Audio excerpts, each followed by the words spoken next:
All right, teammates, we are back once again. If this is your first time listening to the Move Swiftly podcast, welcome to the show. Great to have you on the number one show on innovative teamwork. So that's whoever brought you here, however you got here, just be sure to thank that person.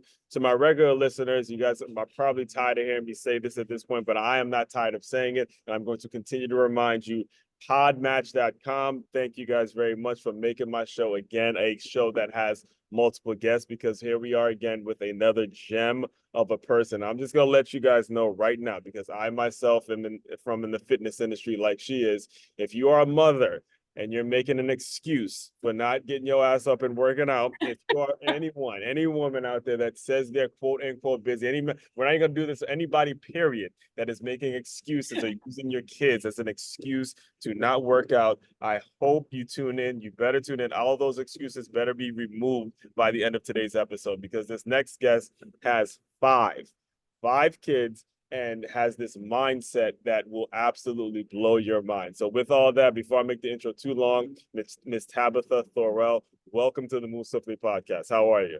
I am fantastic. Thank you so much, Aswan. I'm honored to be here. And yeah, what an intro. I don't know if I can live up, but I'm going to do my very best. Yes, I mean, let's just jump into it, because it was what, now 4 years, around 4 years ago, I believe. And like I said, I've been researching you. I've been, tuning into a lot of your work throughout the day.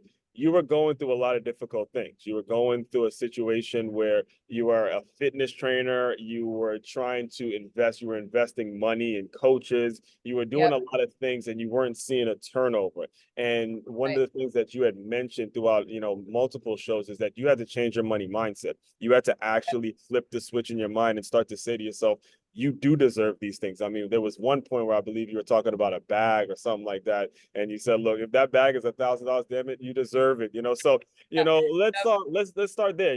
Let's talk a little bit about your background, where you came from, and what got you to the point where you have such a just a mindset that is clearly communicated through. I mean, again, we're total strangers at this point. Right. That's clearly communicated when someone first meets you.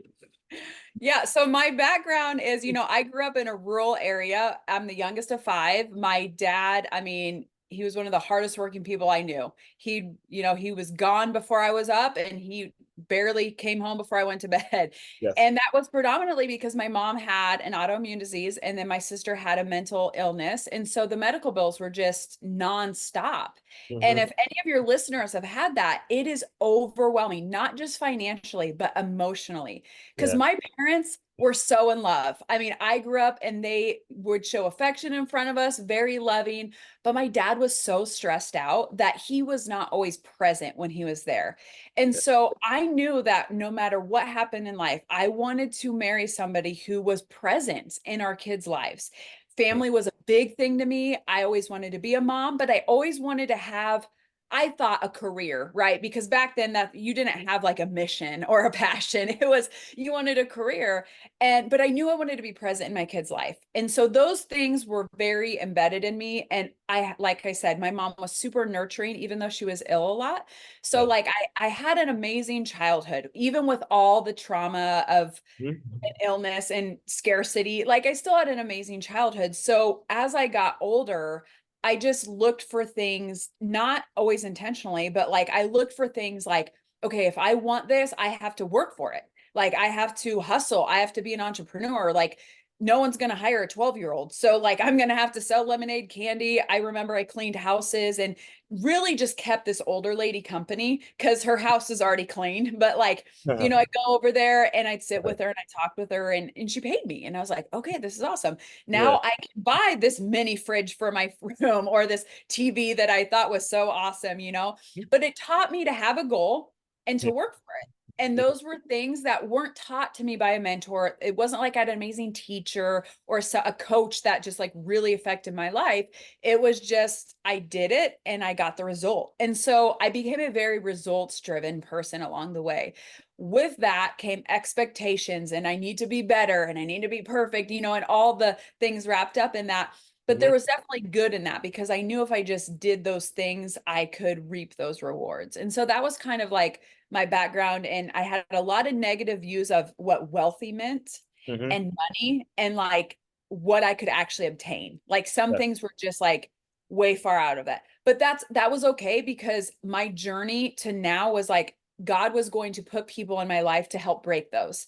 And Yeah. so it was okay that I had them. But now, as an adult that I've seen the other things, now it's my responsibility to Mhm. show other people those. Yes, and I definitely can resonate with you. So from eighth grade all the way to my freshman year in college, my father was on dialysis. You know, he had the kidney, he had the Yes. his kidney, and he was able to get the transplant, God willing.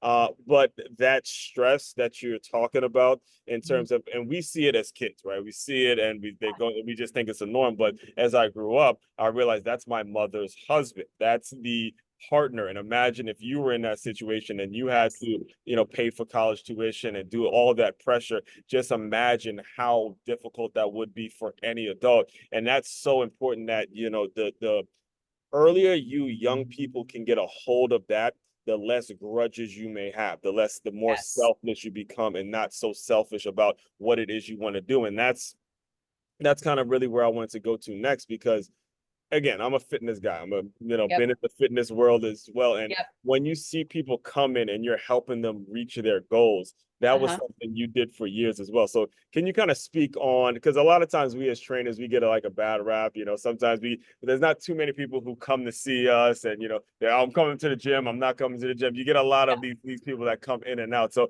just kind of speak on a little bit about your time as a fitness instructor. Are you still doing it or? So I haven't done it for a couple years. After my fifth baby and Right. multiple instances, I was like, okay, I'm out.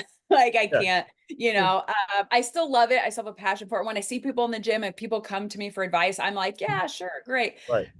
When I started, it's funny because I went to college because that's what they told you to do to get a good job, right? I, But I I'm telling went, you. I know, I I felt know. it. Trust me. Yeah, We're gonna address that in a second because yeah. And when it so, comes to money mindset and that cost thing, but listen, we'll talk about that in a second. Go yes. ahead.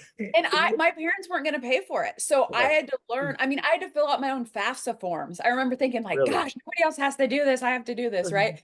And Right. I just hustled into the thing. But I got a college degree. Yeah. And I remember I wasn't sure after my bachelor's because I got like a pre-counseling degree. I Mhm. knew that I wanted to help marriages and families stay strong. So whether I was like marriage Wow. counseling or family counseling, I just always had this passion to keep the family unit together. And I think that's partly because when my mom was sick, we all compartmentalized it different. We all processed it differently. And Mhm. so like my brother would be alone, like he'd go play by himself, and my older Right. siblings would do their things. And so even though we were a really close family, I just wanted to help other families in those Right. trauma times, right? So I got this degree, and I will never forget the day I walked into my advisor's office and I said, "Hey, okay, I want to like help families and marriages, and like I'm so excited. What's the next step?" And most of the time you get your master's or your doctorate, depending on what you want to Yeah, do. And she especially was with like, counseling. I think even yes. a certification or something like that with that. Yes, that yep, you have to get a minimum of a master's. If you want to do anything and have your own practice, you have to get a doctorate. And so that's Right. another 4 years. And I'm like, oh gosh, darn it, like I have all these loans already.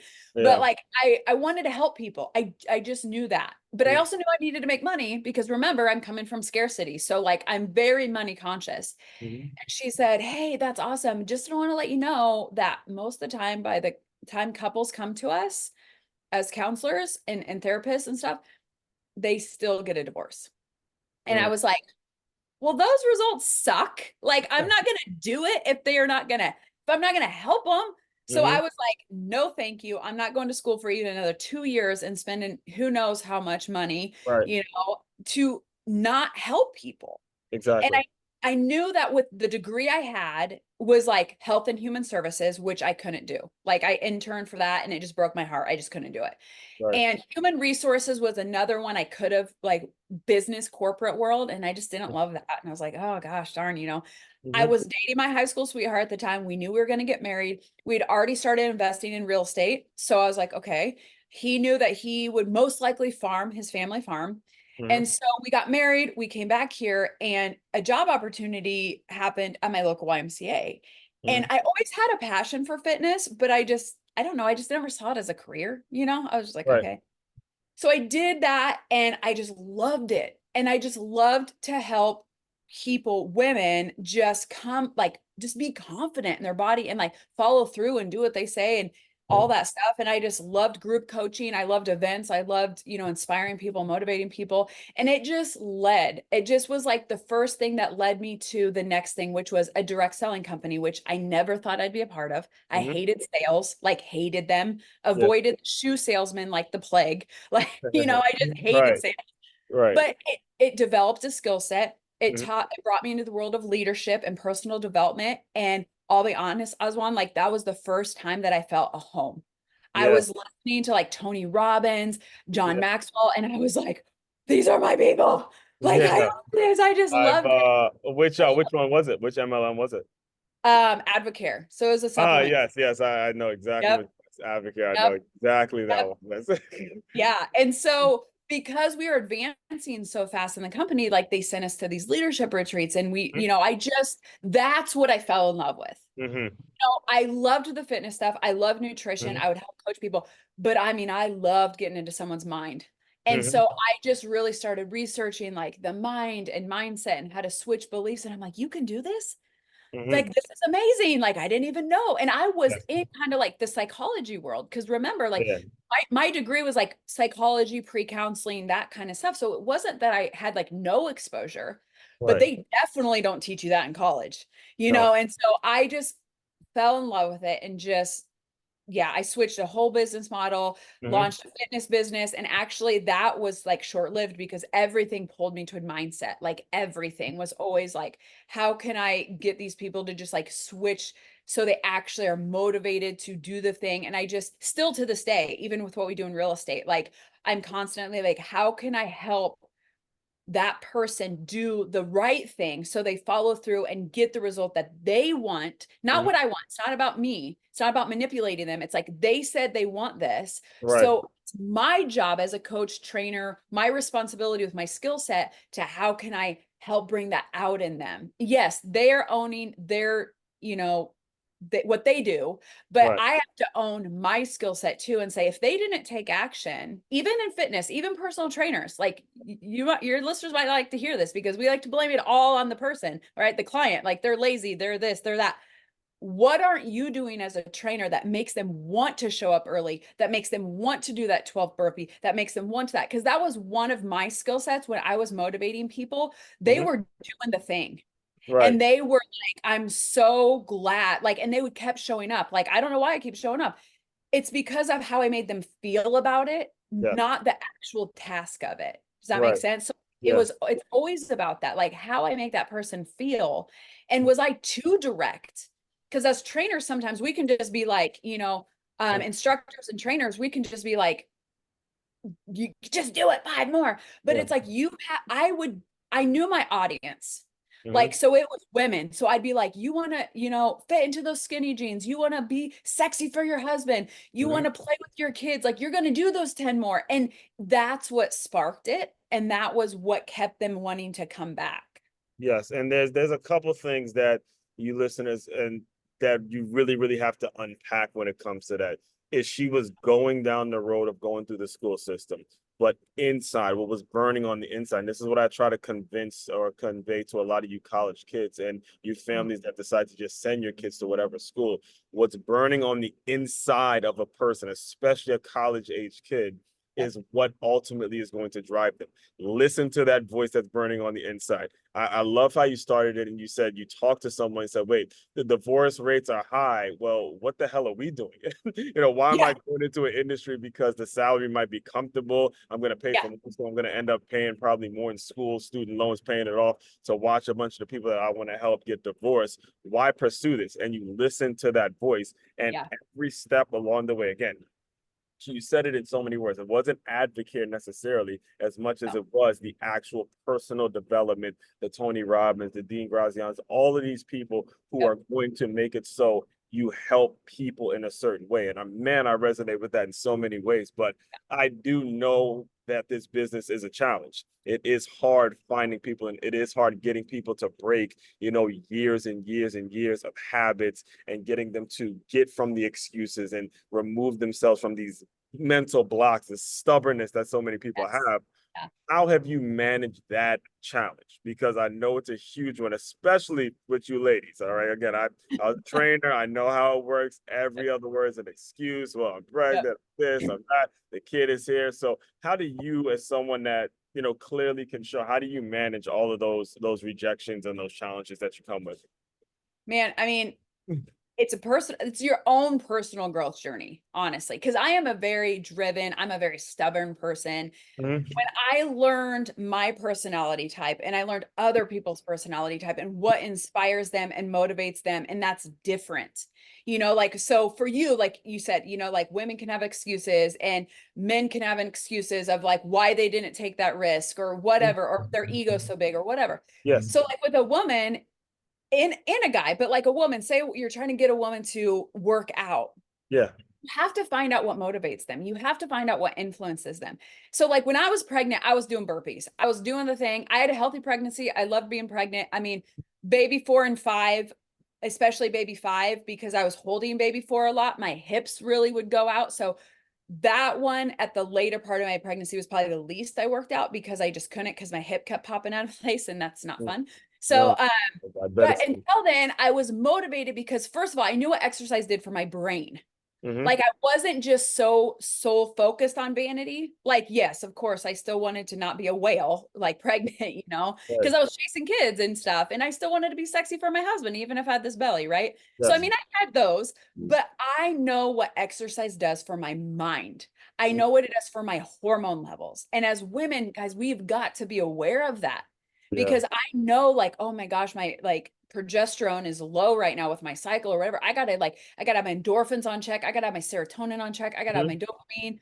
So I know these things about myself. And so when I'm talking with a woman, I'm like, you're pregnant. So like if you're just all about like wanting to do yoga or stretching or making sure, like what's really her intention for wanting to work out or post Mhm. baby? Yeah. What's that intention? Because that's how you get them to do the thing. Like Yeah. when I coach someone in real estate, like you want to buy an income property. Okay, we're talking 200,000 plus, right? Especially now, that's a good chunk of change. Hmm. But if you just focus on the money and not about the results of that, meaning, okay, but if you have an influx of cash and you can compensate that, it doesn't matter if it's 200,000 or 2 million. If Hmm. you have somebody paying you for it, it's a resource. It's Right. not, it's nothing. But Right. you have put so much emotion into that. And Hmm. same with women or men when they're going to work out, you've put so much emotion into your body and you've said, I hate my body. I Hmm. hate the way it looks. This is disgusting. Well, guess what? It's not that you hate your body because, sweetheart, your body is just a mirror image of what your mind told your body to do.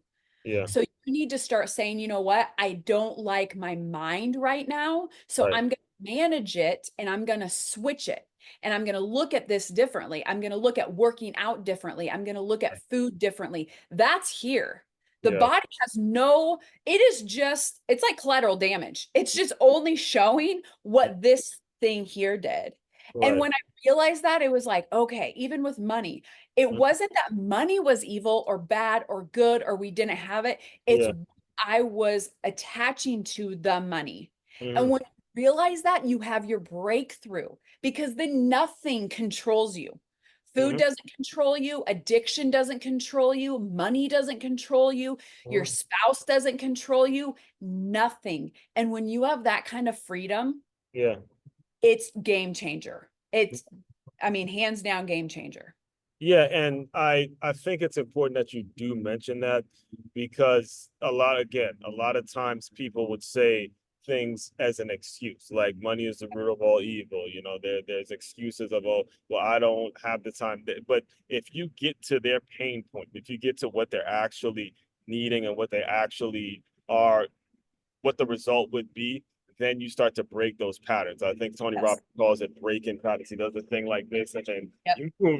you move it like this. It's called breaking patterns. So Yep. for you listeners or even coaches, business owners that are struggling with getting your staff to be motivated, which is primarily a lot of the people that listen to the show, it's Yeah. about breaking their pattern, really getting to know your staff and what is it that they want with the money that you plan on giving them, and start to incorporate things that would start to break those actual patterns so it doesn't feel monotonous and they're actually going to work and doing what they feel like is purposeful, because Right. everybody here wants to feel like they're a part of something bigger than themselves. It's a need. It's one of the human needs. It's actually another thing. I do a lot of Tony Robbins too, but one of the things he talks about is the need to feel significant, the need to feel Yeah. loved, all that kind of stuff. So, with all that, how were how I want to kind of dive into a lot of what you said in terms of how you want to help people and how that got you into real estate, and it wasn't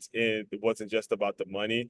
And Yeah. also, I believe you touched on coaching programs that you joined that did not work. Because what Yeah. I know about real estate is that it does take a lot of selling, it does take a lot of public speaking, it does take a lot of professional development. And you spent well over 5 figures on programs that you would not very happy about at all. So talk a Yeah. little bit about the process in your professional development and what went wrong, what went right. Just Yeah. kind of explain it and maybe save some people out there who Yeah. might be spending about 5 figures on certain people Yeah. and not getting the results. What should they be expecting? So, Yeah. So there's a lot in that question. So the mhm, first one is I'll never forget the first time I spent money really for personal development other than a book, right? And it right. was going to a Tony Robbins seminar. And if anybody's ever been to a Tony Robbins seminar, they're not, they're a little bit more costly, right? Like Which they're one not was it? the same, right? Which Huh? one was it? Which one was it? Just UPW, just Yeah, as that's basic stuff, I five went to in that one. one, right? Mhm. And a friend of mine was like, I always wanted to go. And so I called her up and I said, hey, it was buy one, get one, free for a ticket. We're Yeah. going. And Yes. we could drive because it was in Dallas, which is about 10 hours from us. So I'm like, we're driving. And she's like, That's good. okay. So we Yeah. went.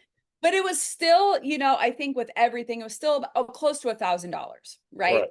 That was more than I'd ever spent before. Hmm. But I got so much from it. So I think, again, trust the process of like, you might not be able to buy like a 10K program right now, but just take that step of buying something that was more than $250, right? Like buy that $1,000 course, that $2,000 course. And then I came back from that. And a few years later, God was like, you need to start your own fitness business. And I kind of laughed and was like, that's funny because I don't have a business degree. And I Yeah. just like Right. working for Mhm. other people. Like, it wasn't that I worked for other people. We were still entrepreneurs, like in my husband's business and the real estate stuff. But like my fitness stuff was like predominantly like instructing for somebody else. I would do some boot camps myself, but I Mhm. wouldn't call it a business, right? Like that. Yeah. It was But probably like this part time at a gym, and just the people yes, it you was could just like depend on the people yeah, around that people coming. kind of knew me. I was really focused on the direct selling part of it. And Mhm. that was again somebody else's dream though, right? Mhm. Like it was the founder's dream. Yeah. And so when I launched it, like God was just like, you're doing this, come on. And so I Mhm. finally did. And I knew I needed to hire a coach. And it was $5,000. And I'm like, oh my gosh, like that's even more than Tony Robbins. Mhm. But it got me to work.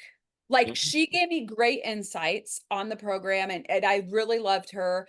But the marketing part wasn't real great. But I still like, I was like, I gotta earn this money back. It was like lighting a fire under my bottom. Like I was like, let's go, right? Mhm. So I was like able to do that. And then progressed a few years later. And I think I bought a few things in between then, but nothing that was like super significant. Right. And I remember it was right when COVID hit, actually. And Mhm. we all just didn't know what COVID was going to do. And I didn't really Yeah. care. I'll be honest. I didn't believe in the huff of COVID. I'm just be honest. Like Right. I was never a mask wearer. I'm sorry, get hate mail for that. But like because I knew the stress and anxiety of that was going to cause people to be sick more than the illness. It Yeah. was just so many studies behind that. It was crazy that nobody else believed it. But anyway, so we just were healthy and like I just did not let that fear and anxiety into my household. Again, it was a mindset thing. I was like, no, if Was. we get sick, I was pregnant, guys, and I got COVID and I was not scared for 1 minute. Like Yeah. I was like, That's what I mean. It was talking to people like you who had it and got over it. And these were yeah, healthy people. And I was living a very healthy lifestyle that made yeah, me say, something's up with this thing. Because yeah. I mean, if you have the mind now, again, for the people that did lose loved ones, There was, yes. condolences. But I just, it came out of nowhere. And I just felt like when I spoke to someone like you who had it and you're walking around fine and you're okay, like when it first started happening, I thought it was something that people couldn't recover from. But then again, I have a Right. conversation with you or Yeah. some of the people that came into the gym and stuff. I'm like, you did have it and you're fine. You're walking around totally fine. That's when I realized, all right, Yes. there's some don't feel right here. Right. Well, Some- and then they done studies with like the swine flu that happened a few years prior, and like way more people died, but yeah, nobody was talking about it. Yeah. Anyway, so exactly. like COVID happened. Yeah. We didn't drink the Kool-Aid. I was Mhm. like, okay. And so I bought this coaching program because what I was struggling with my fitness business, it was a lot of personal connections. So all my marketing was organic and personal and referrals. And that will carry you to a point. That'll get you started. It's Mhm. not going to carry you to the seven-figure business I wanted. And so there was this guy, and he was a very good marketer. Let me just tell you, he was a Yes. very good marketer. And he had been in, like, I'm not going to give too much away because I don't like to tell people it is, just because he's had success with other people. And so you might be successful with him. So I don't want to ever sway people away from Yeah. that. Okay. And well, hold on, let me just pause you there because that is actually a very important point. When you're hiring coaches and you're hiring professional development, this is so important for you to look within your own Yes. self and ask what you want to do. Like the coach I personally hired was a former basketball player, played professionally. If you look at his brand, you look at my brand, you're like, okay, that's the guy I see my future, Yes. but it takes some inner work. So Yes. whether that coach is for you, he's not a coach. I'm trusting he's not a coach for everybody. I can tell you that right now. Right. But it's Yes. important that when you're in this space of it, you need to hire professional development. So much of it is burning on the inside of what it is you need to do, and that's an important point to make. So I'm glad you threw that caveat Yes. in there as well. Yes. So I never like to throw him under the bus because Mhm. I would hate for someone not to go with him that would have great results. That Okay. would have So had a great result, right? Mhm. but what I didn't like about it, okay, and I want to preface this very clearly because again, like you said, people will use excuses and it was the coach's program and oh, he Yeah. was a great marketer. He was a really sly marketer. He knew that. Like that was fine. And that was it's a gift for him. But what I didn't like was I joined the program and very clearly, like the first day, like I don't even think I consumed much content. Mm-hmm. And I was like, I think I did one call with one of his, not him, it was like one of his other coaches. I just knew it wasn't a fit. Like I Mm-hmm. knew like our energies weren't there. I was like, I just don't like that. Like, okay, and so I messaged him right away and I said, I'm happy to pay for our call. Like if you charge whatever for a call, like I didn't want to just get something for nothing. Like I'll happy pay for the call, but like, dude, I don't like this program. Like this is not a fit. You guys said this, but it's not really showing here. I'm just not good. It's just not good. I feel icky. They're like, Right. nope, sorry. Nope, sorry, you paid. It's this. Like they were just very like, and okay, I get that's a tactic. Right. And if you wanted to again motivate me to stay in the program, then there were things that they could have done differently to keep me motivated to do that. And they didn't. They were just very like, so Mm-hmm. then I'm like, okay, well, I got to do this because like I paid for it. So I mean, like I showed up for the calls and I did the thing. And then what actually motivated me was the fact that I paid 5 figures for this. It Mm-hmm. wasn't anything that they taught because a lot of stuff they taught I was already doing. There was no like magic sauce. Half the time he would do trainings, he'd be laying in bed. Like I just thought it was very unprofessional. Mm-hmm. And for me, what I needed at that time, again, there was other people that were in fantastic results. Mm-hmm. So but what motivated me, this is why I'm always grateful for that program because I took the leap. I paid the money. So it lit a fire. Again, notice, like even with the Tony Robbins thing, like I showed up. If anybody's been to a Tony Robbins event, it is like 40 hours, straight hours. I mean, it's crazy. In freezing cold, It's actually, freezing cold. But a I was couple. there. I barely peed. I was like, I'm getting every cent out of this thing. I'm like, you are firewalking Yeah, did twice. you Like, I mean, firewalk? it Yeah, was yeah. like, I wasn't going to miss nothing because Yeah, I spent that money there, right? The exactly. coaching program that I got for 5,000, I mean, I'm asking her questions. I'm getting every bit of it. Yeah. So even in that program, I still got every bit of it that I could. Even if I didn't like something, I still showed up. I still did the work. I made that money back. And it showed me what kind of coach I didn't want to be. Mm-hmm.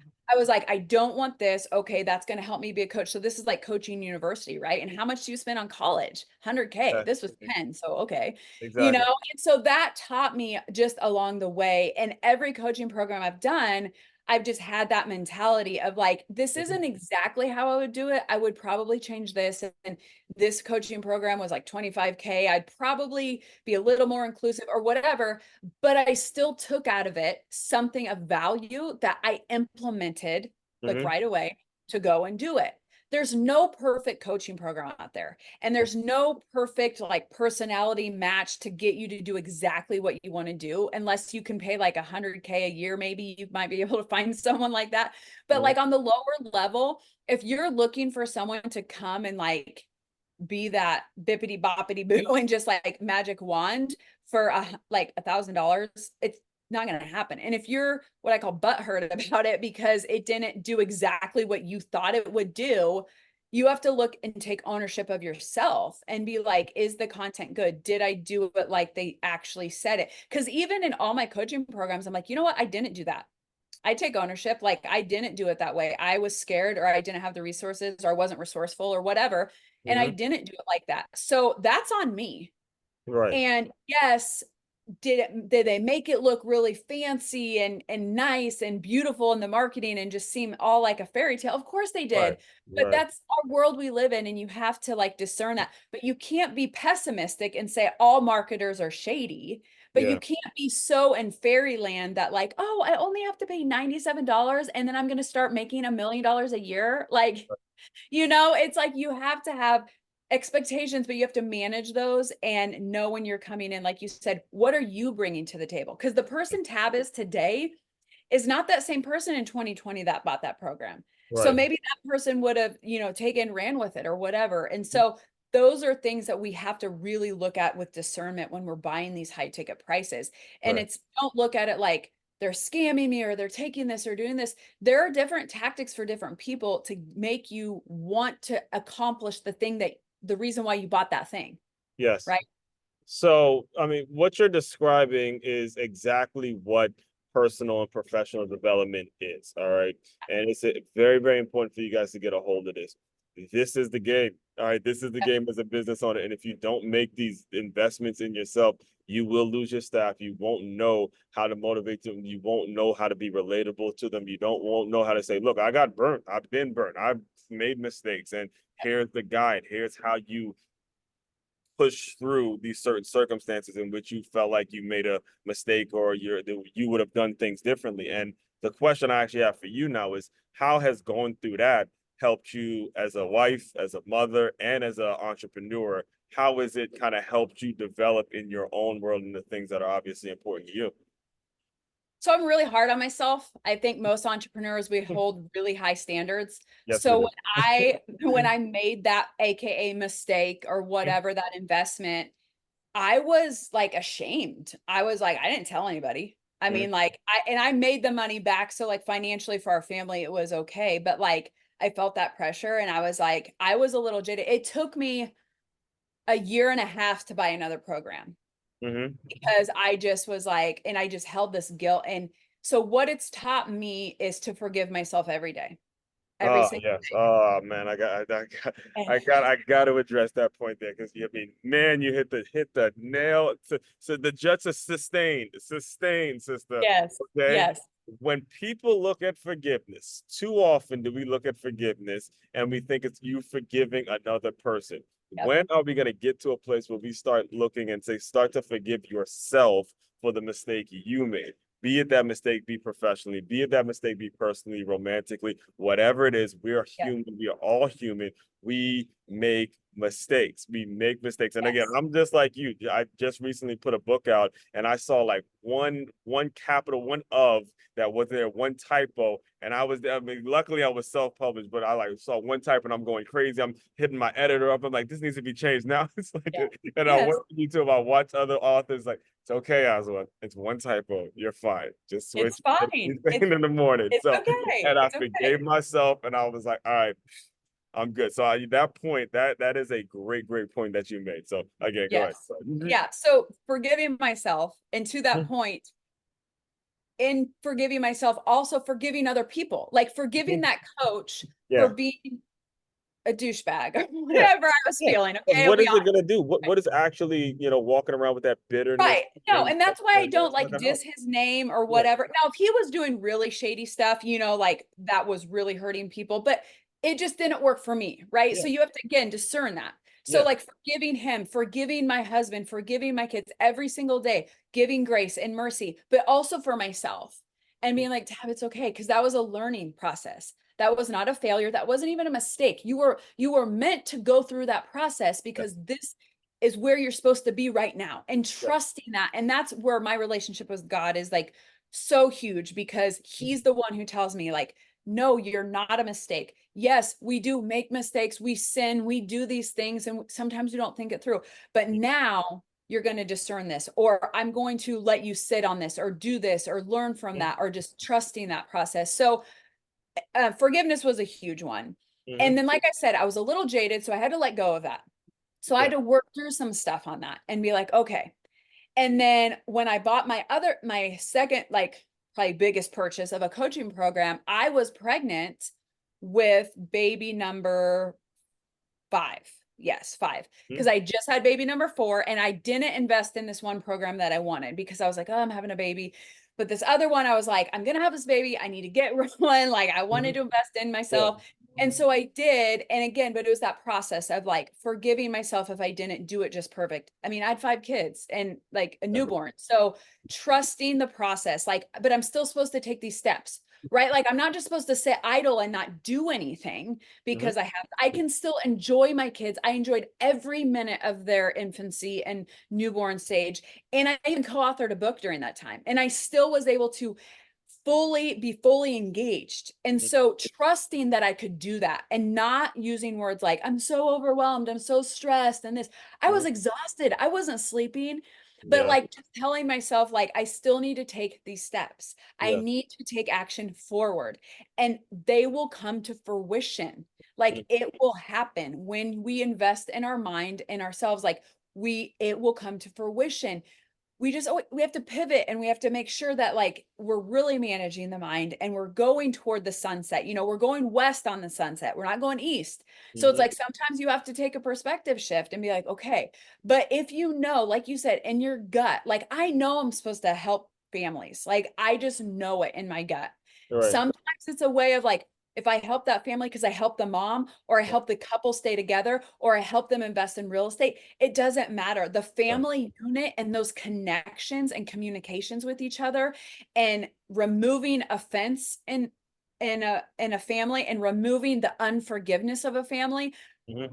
I know like I'm called to do that. And so, and I'm meant to use my voice. And so I Yeah. need to perfect that craft. So you said you have a lot of like business owners with like, employees. So you're a CEO. You might be just a manager, but like when you Yeah. look at that position as a CEO, and you look at your employees, you have to look at your employees as these people that have to uplift the boat, right? Like rising tides raise the boat. And so if you don't motivate them to want in on the vision, and here's the thing, here's just a little hack for your audience that will serve them if you have any employees, or and honestly, even with your kids, okay? Because you're leading a family if you're a parent, right? Yeah. If you make them feel seen, heard, and loved, meaning, and yes, your employees, you can love them. You know what love is? Like, it's the way that God loves the church. It's unconditional. It's even when they do wrong things. Now, does that mean that they get to steal from you? No, it doesn't. But when you make them feel seen, meaning you appreciate them, you tell them, oh my gosh, you did a great job yesterday, even if it was the front desk person, like your smile was so beaming, right? You make them feel heard. If they have concerns with their position, or if they need time off, or with another employee, you make them feel heard. You communicate with them, and you make them feel loved, because you're there. You listen, if they have kids, if they have a Yeah. spouse, Yeah. that makes people feel loved. And when Right. they're connected to you, they don't want to leave. They don't want to steal. They don't want to talk about and have a bad environment. They want in on that vision, no matter how small your business is, no matter how, like, if it's just one employee. Like, right now, I mean, we have like contractors and stuff, but like my nanny, I would say, is my number one employee, because And yes, she's yeah, helped yeah, me taking exactly. care of my kids, and she Exactly. helps keep my house in order. Yeah. So I am always like, you do such a great job. Thank you so much. Right. Like, can you do this? Like, I ask her to do things. I don't just tell her to do Tell things. it Even right. though she's my employee, I'm still like, hey, can you do this? I Mhm. appreciate it so much. Empathy, And right. she's a Right. human being. And that's the way that you Yeah. can really build an organization of people that know, like, and trust you, Yes. and want to build this vision that you have. Yes, and I think it's very important that we got to make sure. I want to give you the opportunity to mention how supportive your husband has been throughout this process, Yeah. because as you've mentioned, you have developed a strong walk of faith. You are a believer. You understand Yeah. the importance of a relationship with Jesus Christ. And too often now is marriage not cool, especially amongst a lot of guys. Too often now do we think it was just the other day where Harrison Buckner, he almost got scolded just for saying something about what a woman's role in being a wife and a mother, like Yeah. just Yeah. mentioning it as it's like we're so far off the, the what it is supposed to be, which is marriage first, again, house, then the kids. We're so far off from that. So please just speak on how supportive your husband has been throughout this process. So hopefully we inspire more people to step up like he did and be husbands before they become Yes. fathers, be husbands before they Yes. live with someone and actually do it the right way. Because I'm truly a believer in that. I'm a little old fashioned. I know a lot of people out Yeah. there, but But I, I hate that I'm a, I hate that people say it's old fashioned. Because here's I, the thing, I mean, it just is. And it's the like I way said, it's supposed to be, right? it's supposed to be. And if you look at it through the times, the people who have solid marriages. Now, this is not a marriage of dictatorship where the husband rules the home and the wife is just this Partnership. It's a homemaker, passive partnership, right? aggressive. That is not what I'm talking about, people. Like, do you think that I'm passive aggressive? No. But my Absolutely. husband is the leader of our home, and I'm totally fine with that. That Right, does not degrade me. That does not like make me feel less than a woman. right. But now, if you ask my girls, they say, like, Mom, no, you are, because I'm more chatty. Like, I'm just louder, right? That's But just the outside looking at it, but when they get beneath the surface, I exactly. mean, And I'm looking at it like from his perspective. I mean, that's fine, and it's five girls, no? yeah, five Yes, girls. five Yes. girls. So he didn't get one Yes. boy, and then he's Yeah. still No, about the business. we just Yeah, got so all girls, that's right? right. And That's so six women, it's, guys, that he's living with. So I'm just putting it out I know, right? And we have like two teenagers, so there. it's All right. crazy. But but what it does is it establishes order, really. And like when my husband, I mean, we live here in our community because my husband, like, that's where his job is. Yes. And I could be this like new age woman that's like, no, I will not let me tell a man what it, blah, blah, blah, whatever. Mhm. I love him. Yes. This makes him happy.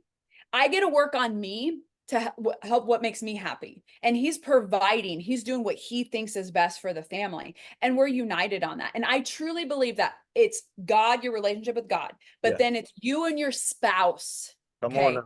Take him to Like, church again. I'm Say going it to preach. again. I'm Say going it. to preach this, Come right? on. Hands up. The pup. Here is why. And I'm going to tell you some of this Right. because promiscuity is rampant right now. Yes. Okay, when you're married, when your husband is unified with you and you make a vow to them and you love them, he looks at you differently. He looks at your body, your vulnerable body, like when you're together differently. He's not going to go out to his guy friends and be like, "Oh, she had cellulite. Oh my gosh, her boobs weren't up," or whatever, excuse me if it's family show, but like they're not going to talk about that because you're the wife, and the wife isn't going to go and be like, he's a deadbeat, he's not providing. You have Yeah. unified each other. But Mhm. when you don't have that, when it's just like happenstance, Yeah. you expose yourself to humiliation, you expose yourself to embarrassment, you expose yourself to everything that as a woman Hmm. horrifies us, Yeah. right? And like Try to avoid. Right. That you try to as a avoid. man, if you are intimate with a girl who Mhm. is not like connected with you, okay, let's be honest, you're a guy. What's the number one thing that can just take you to your knees? It's Mhm. someone saying that you didn't perform or that you're And worthless then there. just that's what I'm saying. The idea of that. Now I know how I grew up with an older sister, so I know how I know how women talk.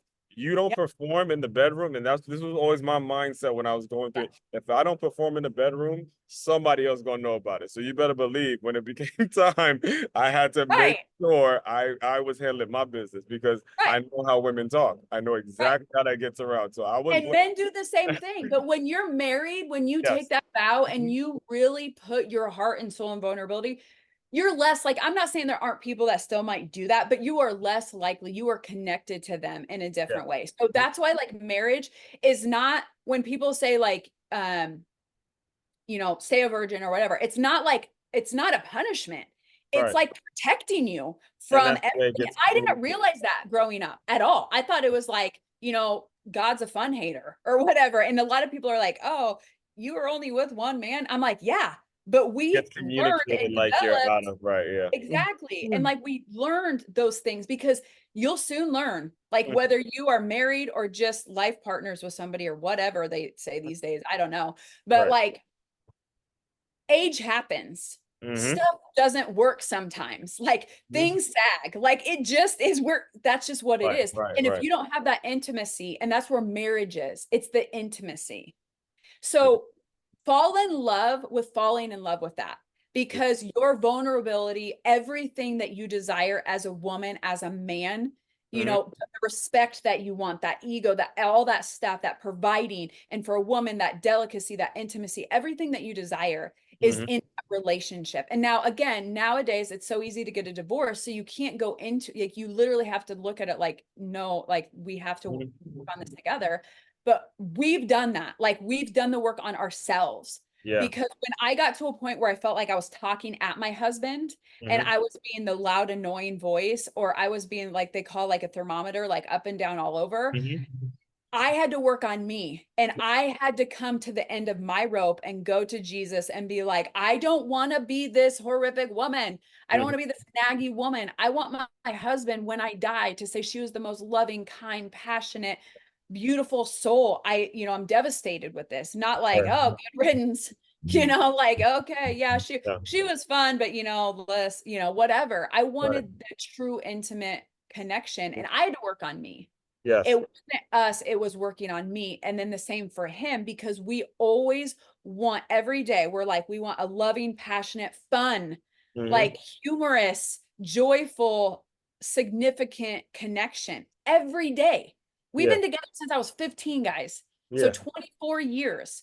Right. And every day, especially in my adulthood, I'd say the last 15 years has been super intentional about I want to be that best version for him because I want him to be proud of me when I walk down the street. Like I still want to give him goosebumps. I still want him to be like, that's my girl. Yeah. Not, Yeah. at 65, like that's my girl. Yeah. And that's just the vision that I have. And I know everyone has it differently, but I Mm-hmm. do know our human needs to want to feel connected to someone Yeah. without that feeling like the rug's gonna get pulled out of us. And I'll Mm-hmm. tell you right now, guys, if you think you're gonna get that from just this one night stand or this whatever, you're not. You're going to feel empty and alone. And it's going to Yeah. be like a quick thing and then it's going to be gone. Mm-hmm. So, yeah. So for us and for me, like that is number one. I believe in marriage. I pray for my husband, for my daughter's future husbands, Mm-hmm. like almost every day. I'm like, I pray that they will love her and they love God and they want to Mm-hmm. make themselves better. I'm praying for that for them because I know in our world it's not cool. And Yeah, that everybody. that was actually gonna be my next question. What is that talk like? Because we came up without Instagram, we came up without social Yeah, media, and yeah, again, when you add on the fact that we almost seem like weird if you're only seeing one guy or if you're yeah. actually aspiring to marriage, then you add Instagram to the mix. How do we teach that to a group of young women who could hear what we're saying as adults? But look, I could pick up one of these and I see who's getting the likes. I'm see exactly what's getting the attention, and it's become a world. So what's that talk like with your young ones? So for my older girls, I will say, because I have almost 15 and almost 13, and I'm very aware of their feelings and emotions as a mom. Like I know their personality types, I know when they're reserved, I know when stuff is bothering them. And so, I'm like, hey, how's everything going or whatever. And Yeah, I can tell like if stuff is starting to bother them, whether that's Instagram or friendship circles. yeah. And it's just about being aware and knowing your kids, honestly, whether you have social media or not.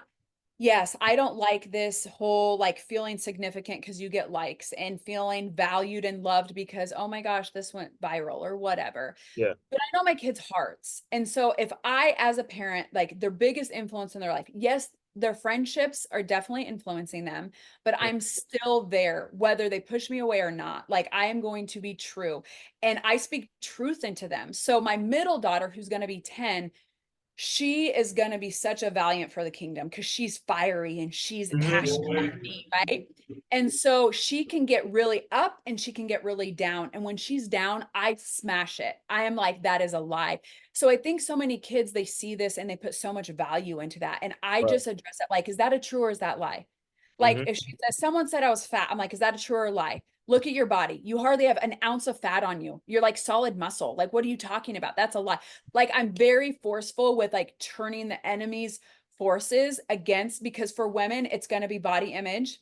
Mm-hmm. It's gonna be face, like makeup, and like how can I do that, right? It's gonna be feeling like sexy to the opposite sex or Yeah. whatever.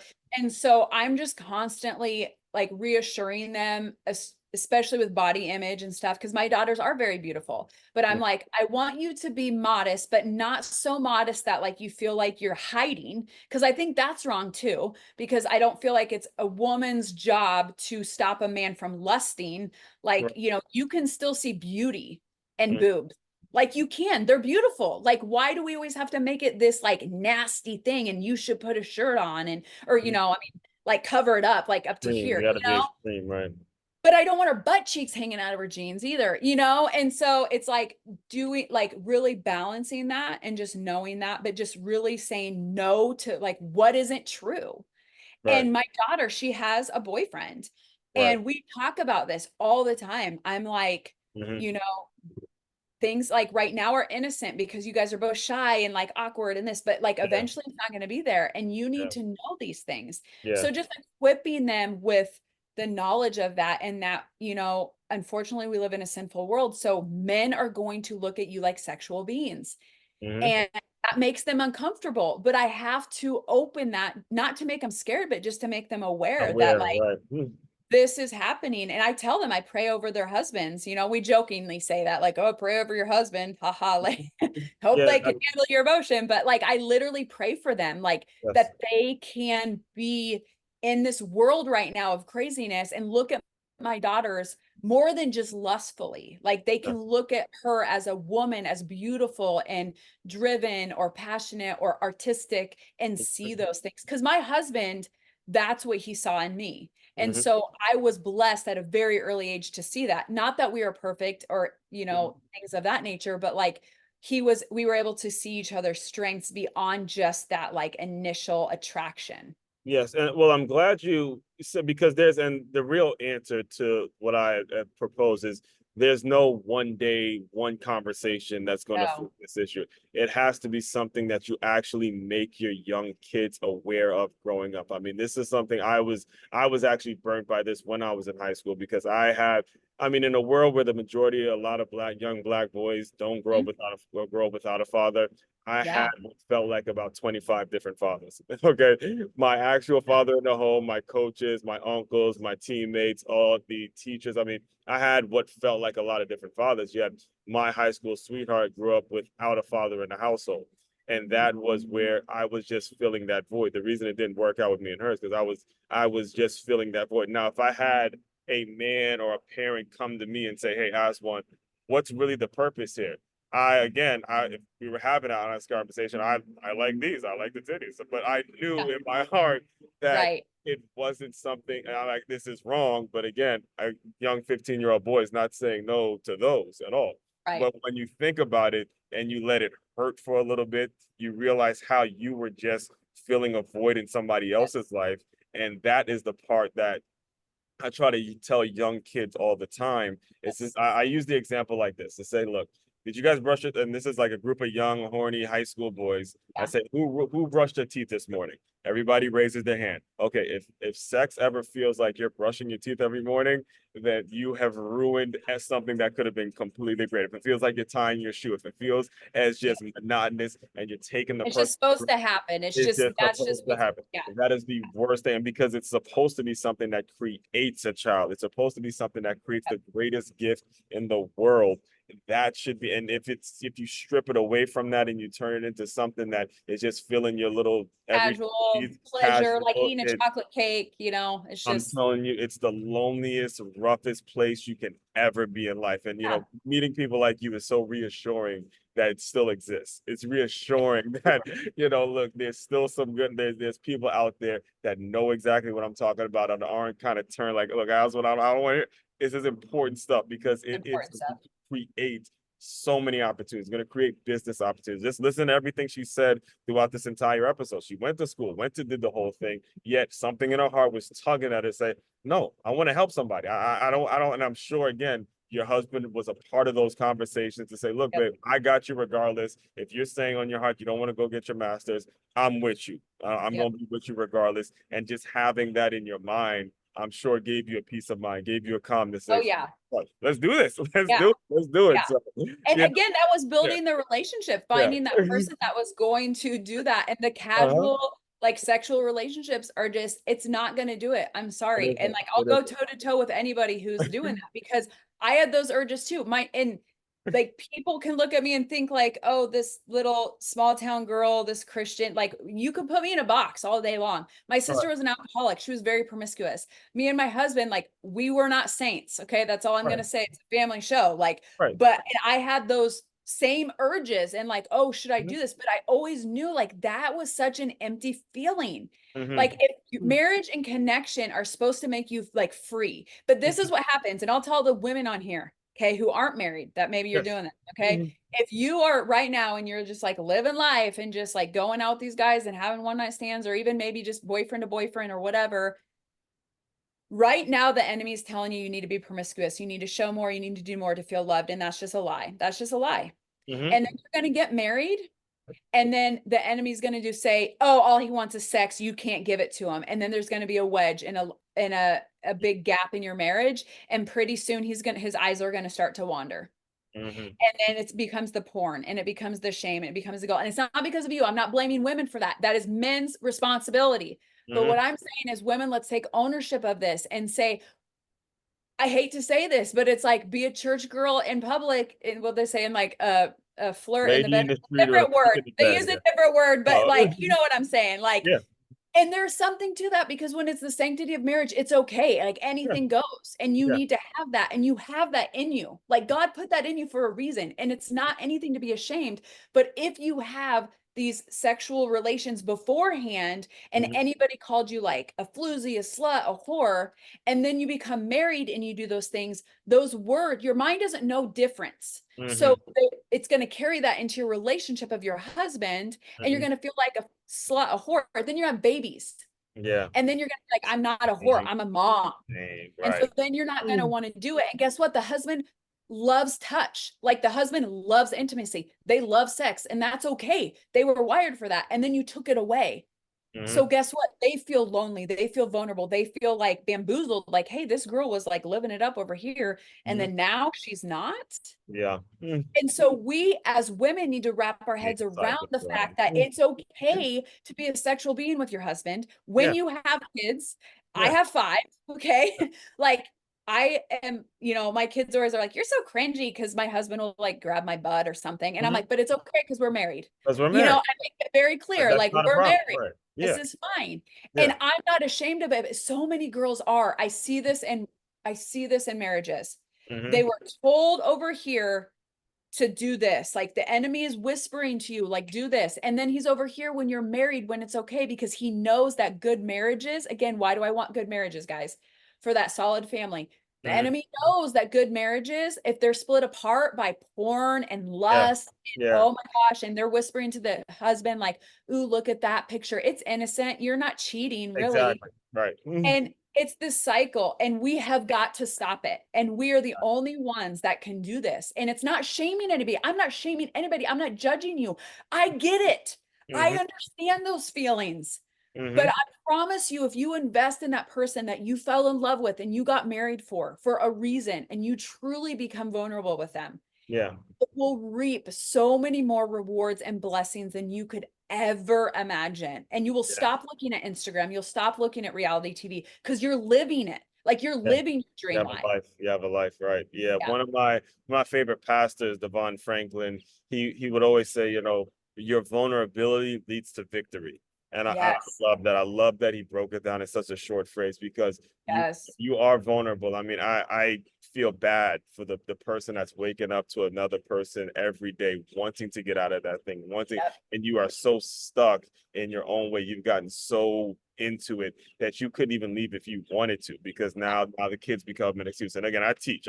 So I see the results of this every day when you get young girls coming in. I mean, one time I went to a high school to do a workshop, and we're watching little high school girls look at sonograms, so like in a celebratory way, not even in a, not even in, oh, I don't know, like in a celebrate, oh my God, he's so cute, or the baby's so cute. And I'm like, what is going on here? And I'm so glad you gave the listeners that perspective, because it's something we all do want, whether we say it or we now don't.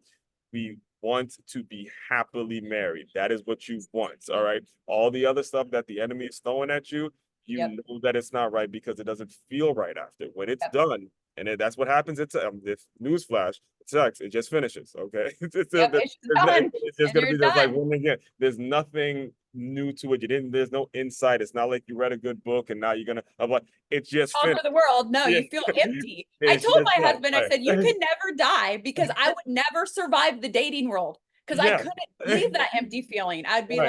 like, now what? Like, Yeah, it just it's empty. There just is nothing empty. there. So you're definitely gonna. And again, listeners, it's important that you take this into consideration, because what I like to do is I like to kind of collaborate that and connect that with how well you're doing as a businesswoman and how well you two are doing with 5 kids as a Yeah. business, because of how solid the marriage is first. So, Yes. with all that, I do want to be very respectful of your time. Can you just kind of Yes. tell people what's next? What do you have coming down the pipeline? How they can get in touch with you, all that good stuff. Yeah, so we are formulating what we call the Legacy Wealth Project. So Mm-hmm. we love to help people buy their first income property. That's like first and foremost. But then Mm-hmm. how do you keep that legacy wealth in the family? What does that mean? Like if you've built this wealth, if you're an entrepreneur business owner, you don't want to just like it be gone. Whether you have kids now or you eventually see kids in the future, or if you have nieces and nephews, you still don't want it to be squandered, right? Like you need those success and wealth principles. So teaching that layer of incorporating the family, knowing your vision, again, having a vision for your marriage, having a vision for your business, what Mm-hmm. that looks like, but building the wealth. So it's like assets versus liabilities. It's tax strategies. It's being very mindful and intentional about your business, not just like throwing it on the wall and seeing what sticks. And so Right. we're developing that right now. And so that's the website's Keep Legacy Wealth. We have some freebies on there.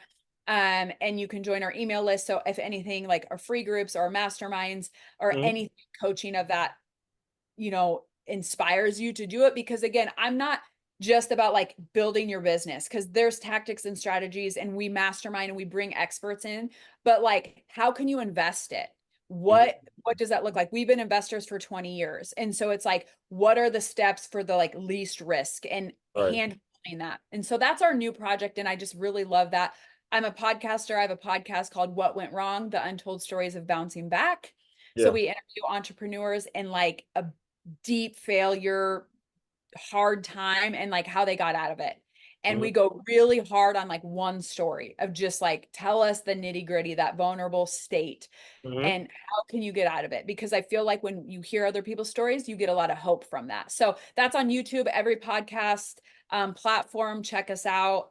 We're new, so we like all the comments and reviews just to get Nice. feedback, There you what go. kind of listeners that you want. So Yeah, yeah, well, I was looking at it. It's a couple of them that have been on this show that I saw. So yeah, gotta definitely talk about that once we stop recording. Uh yes, yes, so yes. the final thing I do with all my shows that I want you to use your imagination a little bit. You are, let's say you're a young girl, you're watching your, I guess, high school, you're watching your mom struggle, you're watching your dad, work very hard, your sisters are doing this, you're just going through it, but you want better.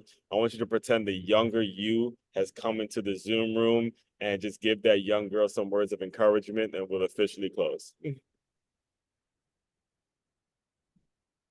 Your heart is right to do, and stop letting other people's perception of you silence you. You have a voice, and it's a beautiful voice, and the world needs you to step up in your confidence, and you are enough, and your parents and your circumstances do not define you. Go out there and trust God to use your gifts for his kingdom, and you will have blessings like you've never seen. Mm. Amen to that. Amen to that. Well, I appreciate you, Co. I appreciate the work you do.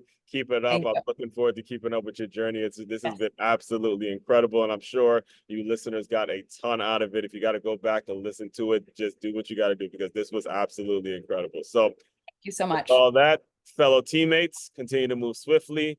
We will talk more soon.